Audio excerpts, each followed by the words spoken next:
이번 시간은 하천 지형과 물자원 중에서 첫 번째 하천의 특색에 대해서 설명하도록 하겠습니다. 하천에 대한 우리나라의 특색을 알기 위해서는 기초적인 개념을 먼저 알고 있어야 돼요. 그 기초적 개념에 대한 용어가 바로 유역과 하계망이라는 용어입니다. 그리고 위에 나와 있는 분수계라는 용어를 우리가 이해를 해야 합니다. 먼저 유역이라고 하면요, 낙동강 유역, 한강 유역 이렇게 이제 표현을 하거든요. 하천으로 물이 모여드는 범위를 말해요. 자, 이 물이 모여드는 범위는요, 분수계로 둘러싸여져 있습니다. 이 오른쪽 윗부분에 보게 되면 이 파란색으로 되어 있는 게 지금 하계망도예요. 이 하계망도에 보게 되면 물이 가지처럼 이렇게 모여들죠. 이 모여드는 이 범위를 바로 유역이라고 합니다. 그리고 이 유역은 주변에 분수계로 둘러싸여져 있는 거죠. 자, 한번 위에 그림을 다시 봅니다. 자, 우리 여기 보면 하얀색으로 표시되어 있는 게 강줄기, 바로 하계망이 되겠어요. 자, A 하천의 하계망, B 하천의 하계망이 되겠죠. 근데 이 A 하천과 B 하천이 흐르고 있는 건 바로 이 점선으로 되어 있는 이 분수계, 분수계는 능선과 같은 거죠. 산의 높은 지점들, 꼭지점들을 연결하는 게 바로 능선이에요. 그러니까 A 하천은 이쪽 지금 선생님이 지금 점으로 표시하고 있는 이 소문자 A에 떨어진 물은 A 하천으로 흘러 들어가겠죠. 그런데 소문자 B에 떨어진 물은 B 하천으로 흘러가게 됩니다. 바로 여기 보이는 이 점선이, 이 부분 점선이 바로 A와 B를 나누는 분수계 역할을 한 거죠. 그래서 이 분수계로 둘러싸여져 있는 이 A 하천의 하계망은 바로 A 하천의 유역, 바로 이 지역 전체를 A로 물이 흘러들 수 있는 범위, 바로 유역이 되는 거죠. 그리고 이쪽은 B 하천의 유역, 이렇게 되는 거죠. 그러니까 유역이 넓을수록 물이 모여들 수 있는 범위가 크겠죠. 그래서 유역이 크다는 것은 하천의 규모가 크다라고 연결하면 돼요. 그러니까 유역이 좁다 이러면 하천도 크지 않고 작다, 이렇게 하면 되겠습니다. 하계망으로 가볼게요. 하천의 구성, 하나의 본류와 이에 합류하는 수많은 지류들로 이루어져 있습니다. 그러니까 나뭇가지를 연상하면 되겠어요.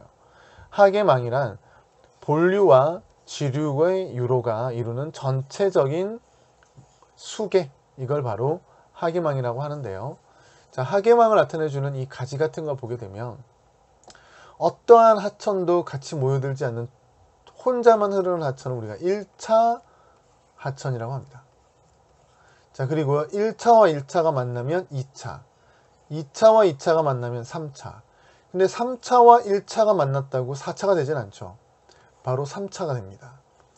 자, 그런데 여기 보게 되면 3차와 3차가 만났기 때문에 여기 하천은 4차가 되는 거죠. 바로 이 4차가 본류가 되겠습니다. 그리고 이 가지들이 지류가 되겠죠.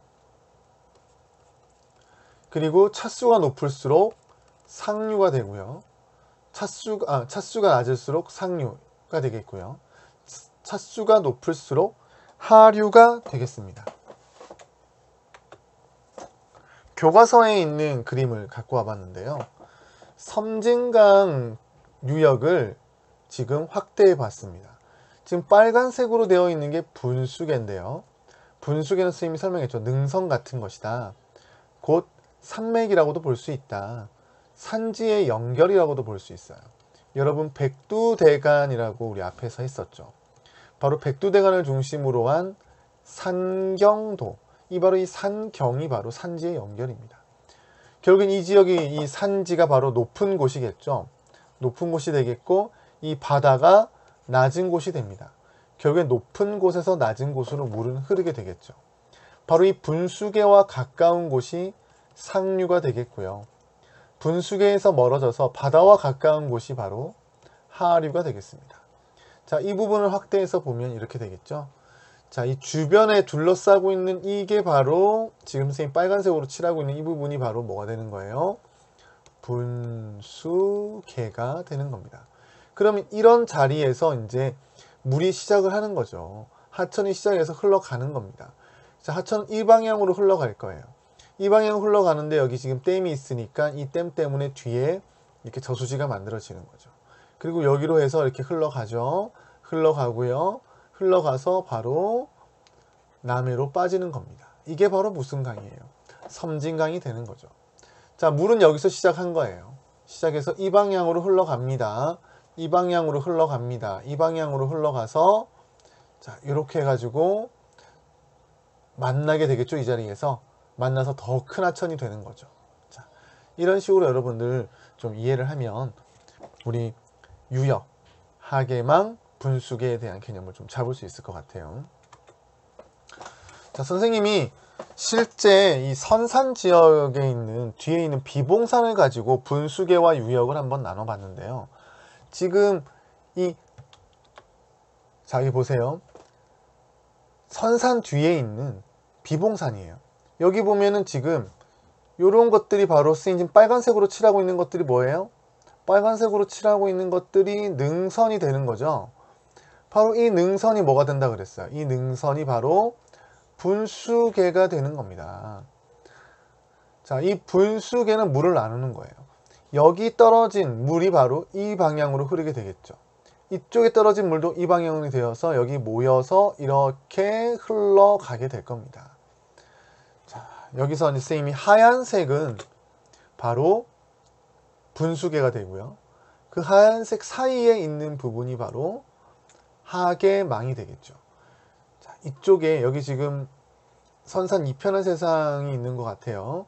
여기 지금 선산 이편한 세상 빨간색 있는 부분에 그 뒤쪽으로 내려오는 하천을 보게 되면요. 이 파란색 부분에 바로 이 분수계로 둘러싸여 있는 여기 바로 유역이 되겠죠.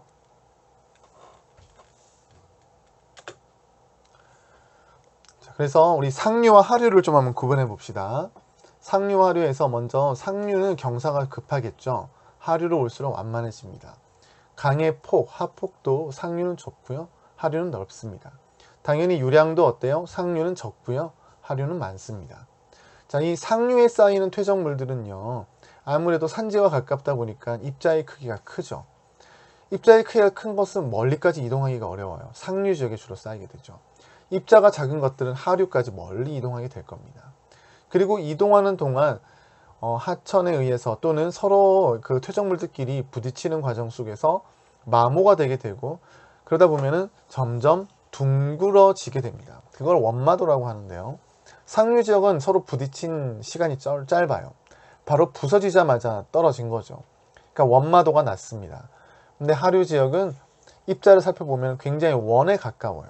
많이 부딪힌 거죠. 많이 깎인 거예요. 바로 하류 지역은 원마도가 높습니다. 자, 우리나라 하천의 특색으로 넘어갑니다. 우리나라 하천의 유로는 어느 방향으로 흐르나요? 바로 우리나라는 경동성 요곡 운동에 의해서 어떤 지형이 됐어요? 경동, 동고서저의 그쵸? 동고서저의 경동 지형이 되었죠. 자, 그래서 바로 여기가 태백산맥이라고 본다면 이 태백산맥이 무슨 역할을 해주는 거예요? 분수계 역할을 해주는 거죠. 그리고는 이 자리에 떨어진 A로 소문자 A로 떨어진 것은 바로 서쪽으로 흘러가겠죠. 그래서 황해로 유입하게 됩니다. 그리고요, 여기에 떨어진 소문자 B는요, 어디로 유입하게 됩니까? 동해안으로 유입하는 하천이 되죠. 근데 동해안으로 유입하는 하천을 보게 되면 경사가 너무 급해요. 유속이 빠르겠죠. 그리고 유로도 짧습니다. 자, 그런데 황해로 유입하는 하천은 유로가 길어요. 경사가 완만해져요. 그러면 유역도 넓어요. 서로 합류도 많이 하죠. 그래서 황해로 흐르는 하천이 대부분 대하천이 되죠. 그래서 황남해로 유입하는 하천들은 유로가 길고 경사가 완만하면서 유역 면적이 넓고요. 유량이 많습니다.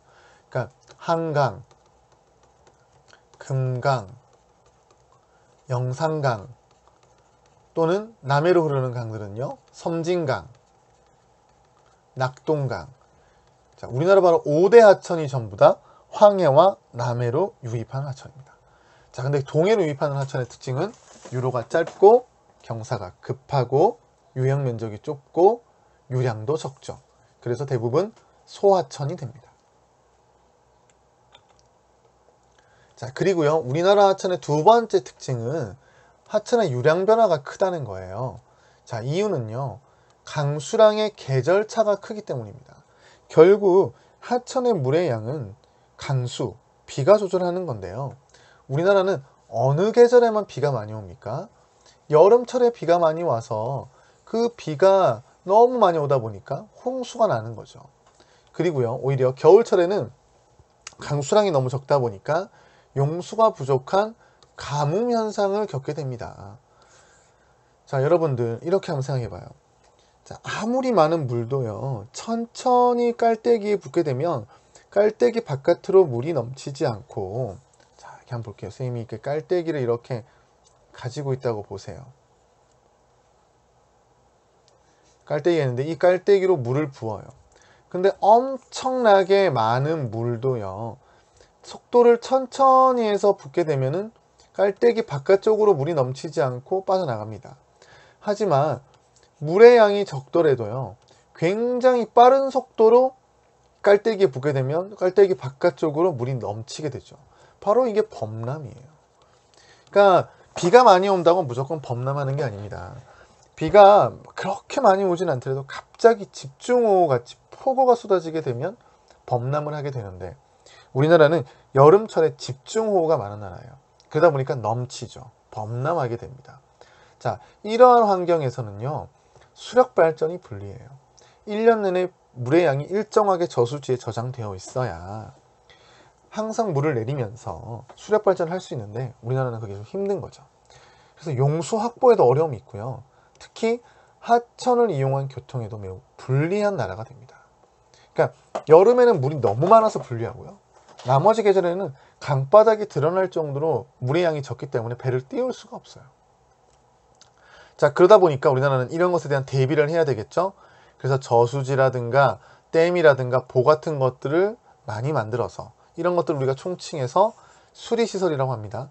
만들어 놓으면 물이 모자랄 때는 저장해 놓은 물 쓰고요, 물이 많을 때는 이런 댐이나 저수지에서 물을 또 조절하면서 홍수 예방을 하고요.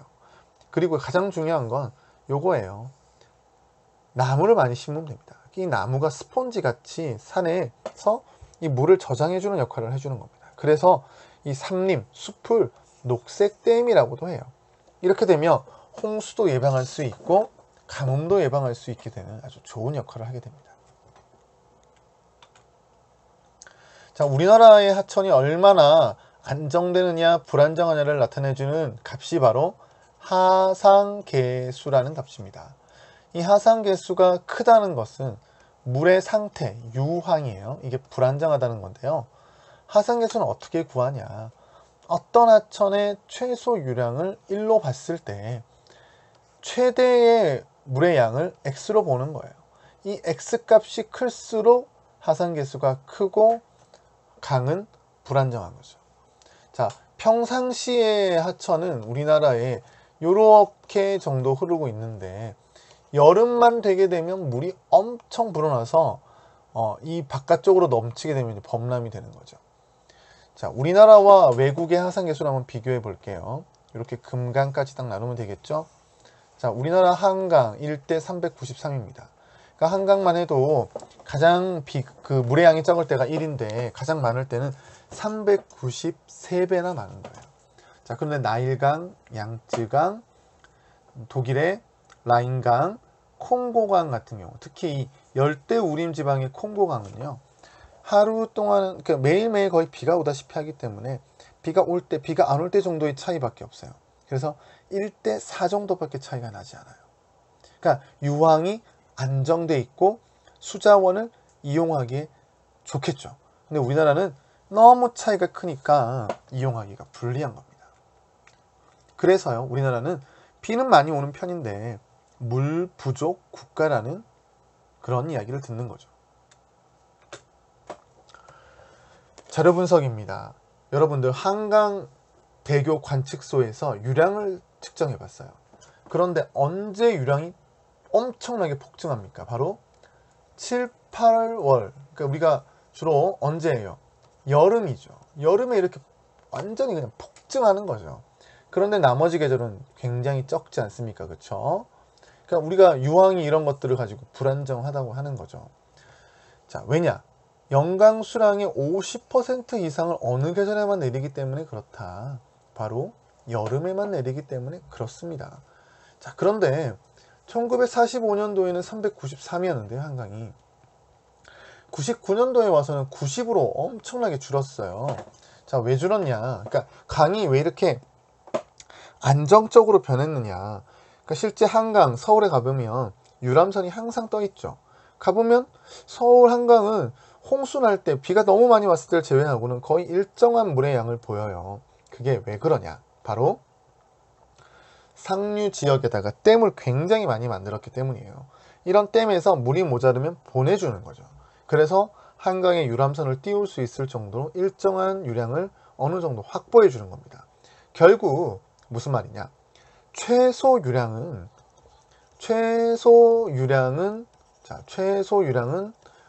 과거보다 증가하게 만들었고, 최대 유량은 과거보다 감소하게 만들면서 하산 계수를 줄이게 된 거죠.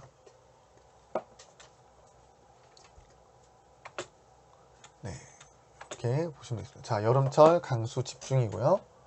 자, 그렇게 되면서 하산 계수가 감소한 이유는 뭐 때문이라고요? 댐 같은 저수시설들, 수리시설들을 많이 확보하면서 하산 계수를 줄이게 됐다는 겁니다.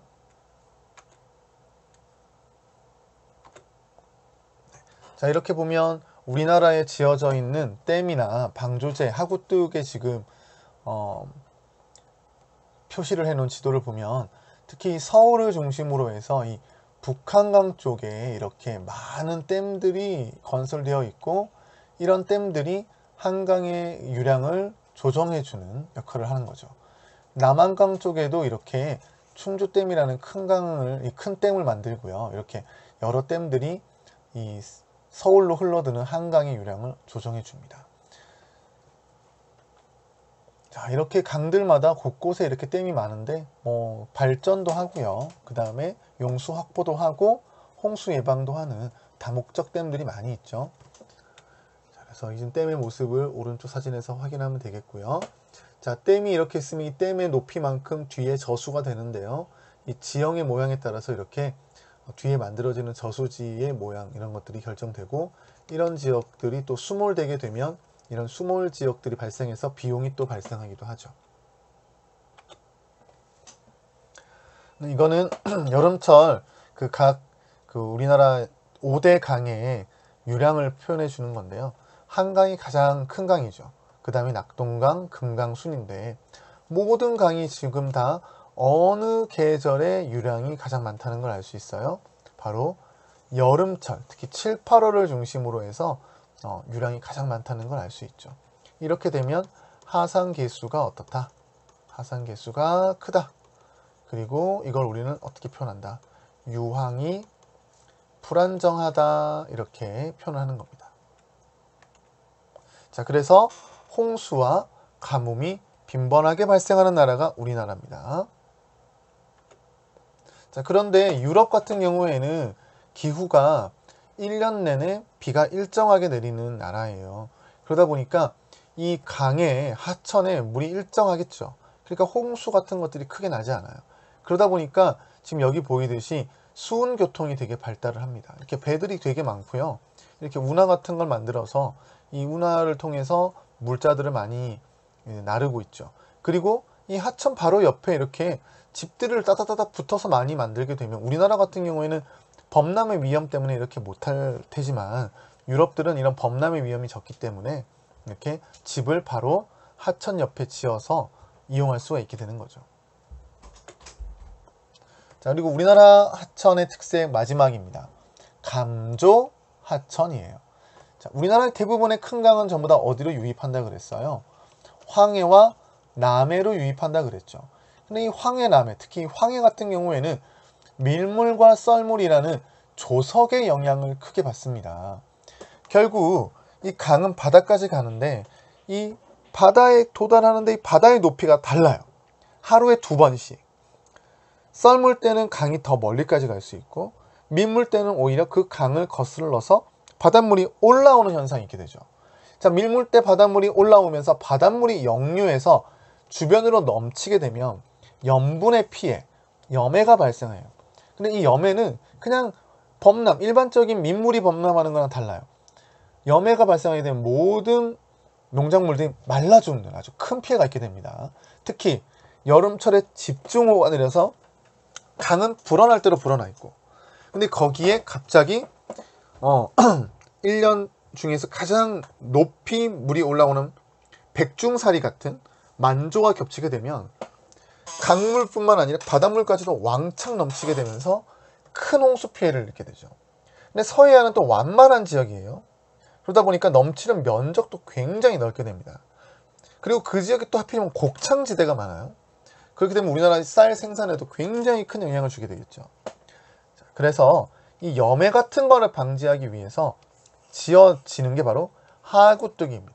이 하구뚝은 3개의 강에 있어요. 금강, 영산강, 낙동강에 있습니다. 자, 금강, 한강 그건 있는데요. 금강 여기에 바로 뭐가 있다고요? 하구뚝이 지어져 있고요. 영산강 하구뚝, 낙동강 하구뚝이 있어요. 자, 지금 밀물 썰물에 따른 모습입니다. 지금 밀물 때는 바닷물이 바로 요 앞까지 와 있지만 도대체 썰물 때는 이게 도대체 어디까지 바닷물이 나가 있는지 모를 정도로 굉장히 멀리 나가 있죠. 이유는 완만하기 때문이에요. 땅이 완만하다고 보세요. 땅이 완만한 상태에서 자, 썰물 때 자, 밀물이 돼서 물이 높아져요. 밀물이 되게 되면은 이만큼 올라오죠. 실제로 높아진 높이는 그다지 높지 않다 할지라도 물이 들어오는 범위는 상당히 긴 범위로, 넓은 범위로 물이 들어올 수 있다는 거죠. 네. 자, 여기 바로 하구뚝입니다. 자, 이쪽에서 금강이 나가고 있고요. 이 금강이 염해 피해를 주지 않기 위해서 이렇게 하구뚝을 만들었어요. 여기 보면 수문이 있습니다. 그래서 이 금강이 또 넘치면 안 되잖아요. 그래서 서해 바다가 지금 보세요. 금강 쪽이 더 높고 서해 바다 쪽이 더 낮죠. 그러면 수문을 열어서 강물을 바다 쪽으로 빼게 됩니다. 하지만 밀물이 되어서 서해안 쪽에서 바닷물이 밀고 들어올 때는 이 수문을 닫아 놓는 거죠. 뚝의 역할을 해주는 겁니다. 그래서 강의 하구에 위치한 뚝이다. 그래서 하구뚝이라고 부릅니다. 자, 그런데 또 이 하구뚝의 역할을 하는 것 중에 이 방조제라는 게 있어요. 지금 여러분들 새만금 방조제인데요. 자, 이런 곳에 이렇게 만들면 요 강에 들어오는 입구 지역에 이렇게 만들면 이건 하구뚝이에요. 근데 지금 만의 입구를 막아서 이렇게 큰 뚝을 만들죠. 이걸 우리는 방조제라고 합니다. 방조제는 단순하게 염해 피해 막는 정도로 하는 게 아니에요.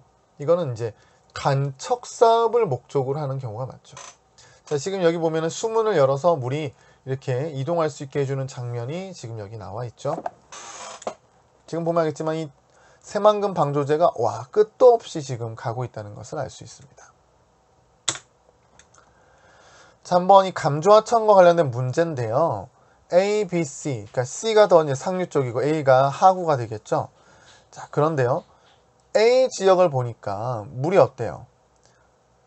이렇게 높이차가 어떻습니까? 3.5m, 마이너스 3.5m, 거의 몇 미터를 왔다 갔다 합니까? 7m를 A는 왔다 갔다 해요. 그러니까 7m의 높이, 수위 변화가 있죠. 그러니까 여기는 바다의 영향을 굉장히 많이 받는다는 겁니다. B로 갔더니 한 3.5m 정도의 높이 차이가 있죠. 그러니까 B로 갈수록 바닷물이 적게 들어오니까 수위 높이의 차이도 적어지고요. 자, 우리 C입니다. C로 가니까 어때요? C로 가니까 높이의 변화가 없죠. 여기까지는 뭐야? C까지는 바닷물이 들어오지 않는다는 거죠. 네. 그래서 감조 구간은 어디까지가 감조 구간이다. 바로 비하천인 B 지점까지가 바닷물이 왔다 갔다 하는 감조 구간이다라는 겁니다. 네. 이렇게 정리를 마치도록 하겠습니다.